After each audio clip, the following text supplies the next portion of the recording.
नमस्कार। मैं डॉक्टर रवि राय आप सभी दर्शकों का हार्दिक स्वागत करता हूं। प्रिय दर्शकों, इस कार्यक्रम में बात होगी बुध के राशि परिवर्तन के बारे में। जी हाँ, बुध राशि परिवर्तन कर रहे हैं और बुध का प्रवेश कर्क राशि में हो रहा है, जो कि बुध की शत्रु राशि है। फिर भी कुछ राशियों के लिए बुध का यह राशि परिवर्तन जबरदस्त लाभ देने वाला है। तो वहीं कुछ राशियों को सतर्क रहने की भी आवश्यकता होगी। कुछ मामलों में 22 जून को बुध कर्क राशि में प्रवेश कर रहे हैं और 30 अगस्त तक कर्क राशि में रहेंगे। तो सभी राशियों पर, सभी 12 राशियों पर इसका क्या प्रभाव होगा और क्या उपाय करना चाहिए, जिन राशियों के लिए थोड़ी सतर्कता बरतने की जरूरत है उन्हें क्या उपाय करने चाहिए, और वो राशियां जिनके लिए बुध शुभ फल प्रदान करेंगे वो क्या उपाय करके इस राशि परिवर्तन का और बेहतर लाभ ले सकते हैं, हम इस पर भी बात करेंगे। और हाँ, कहूंगा आपसे कि यदि आपके मन में कोई प्रश्न हो, कोई जिज्ञासा हो, या आप अपने बारे में या अपनों के बारे में कुछ जानना चाहते हो, तो चैनल के किसी वीडियो पर कमेंट करें। हमारा प्रयास रहेगा कि मैं आपके प्रश्न का भी उत्तर अवश्य दें। आइए बिना विलंब के चर्चा प्रारंभ करते हैं। समझते हैं कि मेष राशि पर इसका क्या प्रभाव होगा। अच्छा, राशि का विचार करते समय, क्योंकि यह जो मैं फलादेश कर रहा हूं यह आपकी चंद्र राशि पर आधारित है, तो आपको अपनी चंद्र राशि पता होनी चाहिए। अब ये मेष राशि के लिए बुध स्वामी कहाँ के होते हैं, तो मेष राशि के लिए बुध स्वामी होते हैं तीसरे भाव के और छठे भाव के। और बुध का जो यह गोचर है कहाँ हो रहा है, चतुर्थ भाव में हो रहा है। अब सुख भाव में आ रहे हैं बुध। अब क्या करेंगे यहां, तो इस समय में आपको कर्ज के लेन देन में विशेष सतर्क रहने की आवश्यकता है। माता जी के स्वास्थ्य को लेकर के इस समय में आपको विशेष सजग रहना है, या माता जी से कुछ वैचारिक मतभेद की समस्याएं इस समय आपके सम्मुख उपस्थित हो सकती हैं।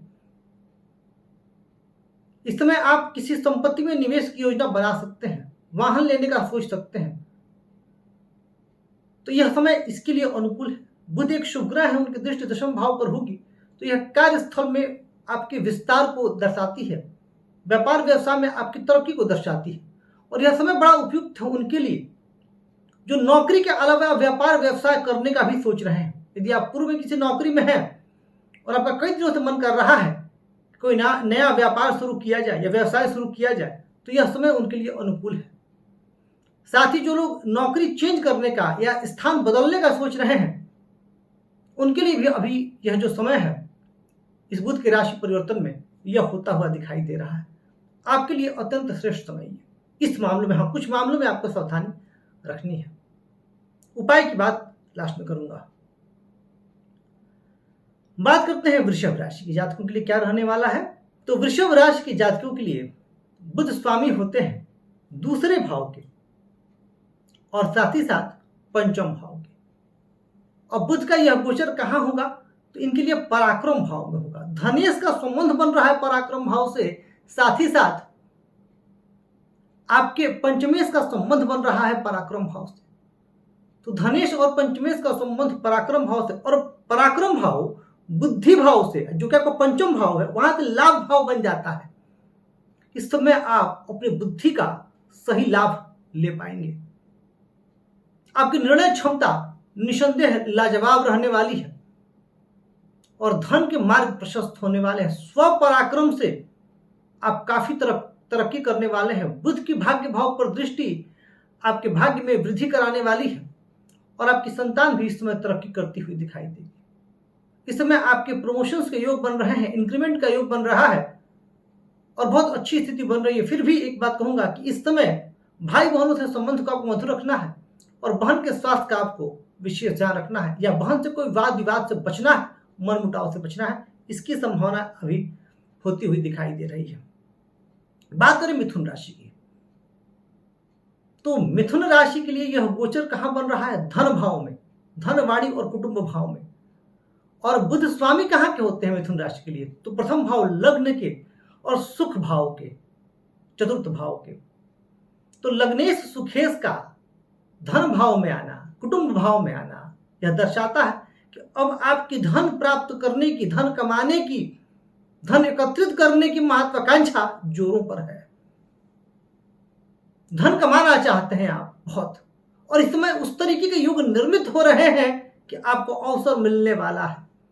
परिवार कुटुंब से सुख शांति का अनुभव उतना ज्यादा तो मैं नहीं कहूंगा, क्योंकि शत्रु राशि पर है बुध, फिर भी पारिवारिक माहौल संतोषजनक रहेगा। माता जी का स्वास्थ्य आपको कुछ चिंतित अवश्य रख सकता है। परिवार कुटुंब में अपनी राय तभी दें जब बहुत जरूरी हो। इस समय आपका कोई पुराना कार्य, प्रॉपर्टी से संबंधित, घर से संबंधित जो अटका हुआ था वह होता हुआ दिखाई दे रहा है। तो एक अनुकूल समय मैं कहूंगा मिथुन राशि के जातकों के लिए। अब बात की जाए कर्क राशि के जातकों के लिए, तो कर्क राशि के जातकों के लिए यह गोचर कहां हो रहा है? तो यह लग्न में हो रहा है। बुध कहां आ रहे हैं? तो बुध लग्न में आ रहे हैं, प्रथम भाव में आ रहे हैं। और कर्क राशि के जातकों के लिए बुध स्वामी कहां के हैं? तो तीसरे भाव के, पराक्रम भाव के और 12वें भाव के, द्वादश भाव के। और प्रथम भाव में अब देखिए, जब भी पराक्रमेश का संबंध लग्न से बनता है, लग्नेश का संबंध पराक्रम से बनता है, तो एक बात तो आप तय जानिए कि ऐसा जातक बड़ा मेहनती होता है। कर्क राशि के जातक बड़ी परेशान चल रहे थे, ढैया खत्म होने के बाद भी परेशानी खत्म नहीं हुई थी कुछ कर्क राशि के जातकों की। और यदि आप भी कर्क राशि के जातक हैं तो अपना अनुभव मुझ तरह से साझा करिएगा इस मंच पर। परंतु अब आपके अंदर एक सकारात्मक सोच का विकास होगा, आशावादी नजरिए का विकास होगा, और आप अब अपने निर्णय क्षमता आपकी बेहतर होगी और मेहनत खूब करेंगे आप। अब कार्य आपके सिद्ध होते हुए दिखाई दे रहे हैं। छोटी मोटी यात्राएं भी इस दौरान अवश्य होंगी आपकी, परंतु यह समय आपके लिए अनुकूल है अपनी योजनाओं को एक नया रूप देने का, उनके क्रियान्वयन का। यानी जो भी आपके आइडियोलॉजीज थे, स्ट्रेटेजीज थे, उनको अब आप एग्जीक्यूशन के मोड में लाइए, एग्जीक्यूट करिए। इस समय यह इशारा कर रहा है। बात की जाए सिंह राशि के जातकों की, तो सिंह राशि के जातकों के लिए बुध कहां के स्वामी होते हैं? तो धन भाव के स्वामी होते हैं और लाभ भाव के स्वामी होते हैं। और बुध का गोचर हो कहां रहा है? तो बुध का गोचर हो रहा है 12वें भाव में। यह समय मैं कहूंगा कि अनुकूल नहीं है आर्थिक दृष्टिकोण से, स्वास्थ्य के दृष्टिकोण से। इस समय अचानक धन का व्यय, चाहे वह व्यय यात्रा में हो, चाहे वह व्यय लिटिगेशन में हो, चाहे वह व्यय कुछ छोटी मोटी बीमारियों पर हो, पर एक अचानक बड़ा खर्च आता हुआ दिखाई दे रहा है इस कालावधि में। जुलाई और अगस्त के महीने में यह संभव है कि आप यात्रा करें या कुछ इस तरीके की चीजें आपके साथ निर्मित हो। अगर आप कहीं इन्वेस्ट करने का सोच रहे हैं तो अभी 2 महीने के लिए उसको टाल दीजिए, यह आपके लिए बेहतर होगा। शॉर्टकट तरीके से इस समय आप धन कमाने का मत सोचिएगा। वैसे भी सिंह राशि के जातक बड़े मेहनती होते हैं, तो यह समय उसके लिए अनुकूल नहीं है। साथ ही कुटुंब से, परिवार कुटुंब से किसी का स्वास्थ्य इस समय आपकी चिंता का कारण बनेगा। इस समय में आप अपने आंखों का विशेष ध्यान आपको रखना चाहिए।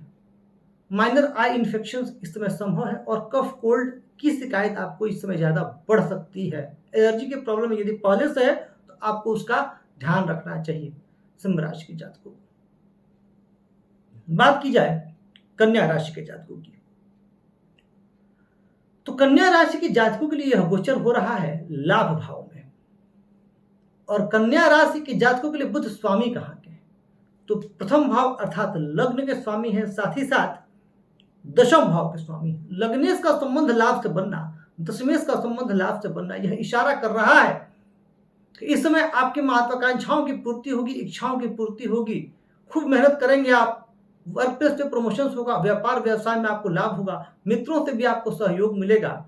और साथ ही साथ बुध की दृष्टि कहां होगी? बुध की दृष्टि संतान भाव पर होगी, तो संतान से संबंधित भी कुछ सुसमाचार, यदि संतान का कहीं एडमिशन होना है तो एडमिशन से संबंधित कुछ अच्छी खबरें इस समय आपको सुनने को मिल सकती है। तो एक अनुकूल समय मैं कहूंगा कन्या राशि के जातकों के लिए। फिर भी पिताजी का स्वास्थ्य का ध्यान इसमें आपको अवश्य रखना चाहिए।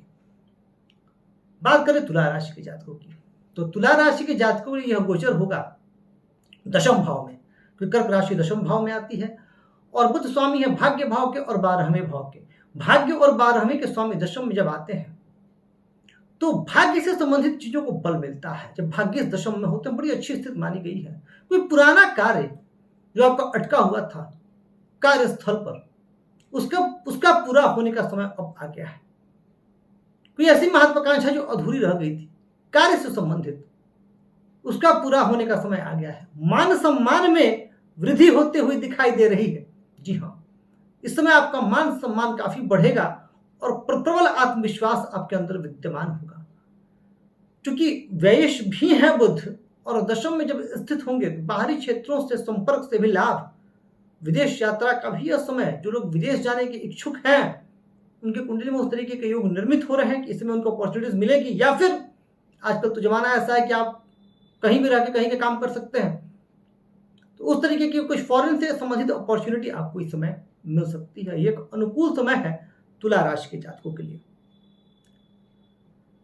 बात की जाए वृश्चिक राशि के जातकों की, तो यह गोचर होगा नवम भाव में, और वृश्चिक राशि के जातकों के लिए बुध स्वामी होते हैं अष्टम भाव के और लाभ भाव के।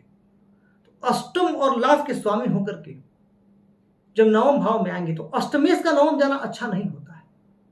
जब अष्टम के स्वामी नवम भाव में होते हैं तो कहीं ना कहीं भाग्य में कुछ रुकावट, परंतु लाभ के स्वामी का नवम में आना अच्छा होता है। तो खास करके आपको अगस्त माह में कुछ विशेष उपलब्धि, महत्वाकांक्षाओं की पूर्ति के संबंध में, इच्छाओं की पूर्ति के संबंध में, लाभ के संबंध में, प्रमोशंस के संबंध में देखने को मिल सकती है। परंतु वहीं अष्टमेश का नवम में जाना यह आपको कुछ धर्म से विमुख कर सकता है कुछ समय के लिए। कुछ समय के लिए आपका मन विचलित हो सकता है, पूजा पाठ से विश्वास डगमगा सकता है। आपको लगेगा कि मैं इतना पूजा कर रहा हूं, मुझे प्राप्त क्या हो रहा है। इस तरह के विचार जो आपके मन को चिंतित, बेचैन, व्यथित कर सकते हैं, इसकी संभावना भी बनती हुई दिखाई दे रही है। अब बात की जाए धनु राशि के जातकों के लिए, तो धनु राशि के जातकों के लिए गोचर अष्टम भाव में होगा। और धनु राशि के जातकों के लिए स्वामी कहां के होते हैं? बुध, सप्तम के और दशम के। अब सप्तमेश और दशमेश बुध का अष्टम में आना यह ठीक नहीं है। कहीं ना कहीं जीवन साथी का स्वास्थ्य आपको चिंतित रखेगा। पार्टनरशिप में यदि आप कोई कार्य करते हो तो इस समय आपको विशेष सजग रहने की आवश्यकता है। पिताजी का स्वास्थ्य चिंतित रखेगा। वर्क प्लेस का तनाव बेचैन करेगा। इस समय आपके मन के अकॉर्डिंग चीजें नहीं चल पाएंगी कार्यस्थल पर भी, और किसी भी डॉक्यूमेंट्स पर साइन करते समय कार्यस्थल पर आपको विशेष सचेष्ट और सजग रहने की आवश्यकता है। कुछ मानसिक परेशानी, कुछ वित्तीय परेशानी का कारण बनेगा बुध का यह गोचर। उपाय पर बात करेंगे। बात की जाए मकर राशि के जातकों के लिए, तो मकर राशि के जातकों के लिए गोचर होगा सप्तम भाव में, और बुध स्वामी कहां के हैं? तो स्वामी है तीसरे भाव के, और माफ कीजिएगा छठे भाव के और नवम भाव के, भाग्य भाव के। भाग्येश का संबंध बनना सप्तम भाव से यह बड़ा अनुकूल है। अब आप अपने व्यापार व्यवसाय को एक नई दिशा देने के बारे में सोचेंगे, और आपके जीवन साथी से आपके संबंध भी मधुर रहेंगे। जीवन साथी का सहयोग आपको मिलेगा और वो आपके लिए प्रेरणा स्रोत बनेंगे। पर हाँ, जीवन साथी का स्वास्थ्य कुछ चिंतित आपको रखेगा, और कुछ मूड स्विंग की समस्या जीवन साथी को हो सकती है, वहां आपको ध्यान रखना है। भाग्येश बुध सप्तम में स्थित होकर के लग्न को देख लेंगे। इस समय में आपके मन में जो भी आइडियाज आएंगे उनको एग्जीक्यूट करने में देर मत करिएगा। ये सबसे बड़ी बात मकर राशि के जातकों के लिए। इसमें जो भी आइडियाज आपके मन में आएंगे ये आपको तरक्की की ओर ले जाने वाले हैं। तो एक अच्छा समय मैं कहूंगा मकर राशि के जातकों के लिए। बात की जाए कुंभ राशि के जातकों के लिए, यह गोचर होगा छठे भाव में, और आपकी राशि के लिए बुध स्वामी होते हैं पंचम भाव के और अष्टम भाव के। अष्टमेश का छठे आना विपरीत राजयुक्त बनाएगा, पर पंचमेश का छठे जाना संतान से संबंधित समस्याएं, संतान से संबंधित चिंताएं, संतान का कुछ व्यवहार, कुछ जिद्दी व्यवहार आपको कुछ मानसिक तौर पर परेशान रखेगा। इससे मैं कतई इनकार नहीं करूंगा। साथ ही इस समय में कोई योजना आप बना रहे हैं निवेश को लेकर के, तो उसमें आपको विशेष सतर्क रहने की आवश्यकता है। उन लोगों को विशेष सतर्क रहने की आवश्यकता है जो स्टॉक मार्केट और शेयर मार्केट से जुड़ करके कोई काम कर रहे हैं। स्वास्थ्य आपको परेशान रखेगा, और इस समय जो लोग पहले से ही एलर्जी की समस्या से, कफ, कोल्ड, साइनस से जूझ रहे हैं, उनके लिए विशेष सतर्क रहने की आवश्यकता है। इस समय कोई बड़ा निवेश आपको नहीं करना है। माता जी के स्वास्थ्य का आपको विशेष ध्यान रखना है। वाहन चलाते समय आपको विशेष सावधानी रखनी है। बात की जाए मीन राशि के जातकों की, मीन राशि के जातकों के लिए गोचर कैसा रहने वाला है, तो मीन राशि के लिए गोचर होगा पंचम भाव में, जहां कर्क राशि आती है, और मीन राशि के लिए स्वामी होते हैं बुध, चतुर्थ भाव के और सप्तम भाव के। तो चतुर्थेश और सप्तमेश जो पंचम में आएंगे तो एक अनुकूल स्थिति है। संतान से संबंधित कुछ अच्छी खबरें इस समय आपको सुनने को मिल सकती हैं, जैसे एडमिशन को लेकर के, या उनकी तरक्की को लेकर के, पढ़ाई को लेकर के, प्रमोशन को लेकर के। जीवन साथी से आपके संबंध इस समय सुधरने वाले हैं, मधुर रहने वाले हैं। जो पूर्व में तनाव चला आ रहा था परिवार कुटुंब में, वह दूर होता हुआ दिखाई दे रहा था। हालांकि उसमें आप दोषी नहीं थे, फिर भी कहीं ना कहीं आपको दोषी मान लिया गया था। तो वो चीजें इस समय दूर होंगी। जो परिवार के मतभेद चल रहे थे वो दूर होंगे। फिर भी मीन राशि वाले जातक भी 7.5 में भी हैं, तो उसका ध्यान तो आपको रखना ही चाहिए। तो प्रिय दर्शकों, ये था 12 राशियों पर बुध के गोचर का प्रभाव। अब जिन राशियों को सतर्कता सावधानी बरतनी है, उनके लिए मैं कहूंगा कि आप शुक्ल पक्ष के बुधवार से प्रारंभ करके प्रतिदिन, खासकर ये 2 महीने, प्रतिदिन भगवान श्री गणेश को दुर्वा अवश्य अर्पित करें और श्री गणपति अथर्व शीर्ष का आप पाठ करें। यह आपके लिए परम कल्याणकारी होगा। साथ ही वो जातक जिनका समय अच्छा चल रहा है और अनुकूलता प्राप्त करने के लिए ओम गंग गणपतये नमः की एक माला जप अवश्य करें। इससे आपका कल्याण होगा। तो प्रिय दर्शकों, यह हमने समझा कि बुध के राशि परिवर्तन का 12 राशियों पर क्या प्रभाव होगा। कहूंगा, मन में कोई प्रश्न हो तो संकोच मत करिएगा। मैं आप सभी के स्वस्थ, सुखी, समृद्ध, यशस्वी एवं दीर्घायु जीवन की कामना करता हूं। इस कार्यक्रम में इतना ही। धन्यवाद।